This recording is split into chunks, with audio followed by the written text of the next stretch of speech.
এই যে দিদিরা, তোমরা যে কও তোমাকে বড়েরা নাকি তোমাকে কথা দিয়া কথা রাখে না, সেই দিক থেকে কিন্তু আমি তোমাকে থেকে অনেক লাকি।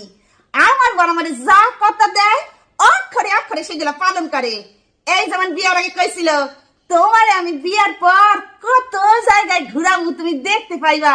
আর সত্যি বলতে কি এখন আমি হারে হারে দেখতে পাইতেছি সেটা। সারা দিন ধরে খালি ঘুরতাছি। এই যেমন বেডরুম থেকে কিচেন, কিচেন থেকে আবার আরেকটা বেডরুম, আরেক বেডরুম থেকে আবার বাথরুম, বাথরুম থেকে আবার কিচেন, কিচেন থেকে আবার ঠাকুর ঘর। এই সারাদিন এত জায়গায় ঘুরতে ঘুরতে না মাঝে মাঝে তোমার মাথাটাও বন বন করে ঘোরে। তখন আবার আমি আবার ডাক্তারখানায় ঘুরতে যাই। তাইলে দেখা তোমরা যাই কাও না কেন, আমার বর কিন্তু আমার যত কাটা দিছে সব কাটা রাখছে। এমন ঘুরাইতেছে না, ঘুরাইতে ঘুরাইতে আমার এখন প্রাণটা দপ দপ দপ দপ করতেছে, অষ্টাগত হয়ে উঠছে। কিন্তু আমার বরের তো দাঁতে কোনো দোষ নাই না, ও তো আমার ঘুরাইতেছে। এই জন্যই তো আমি সবসময় কই মাই হাজব্যান্ড ইজ বেস্ট।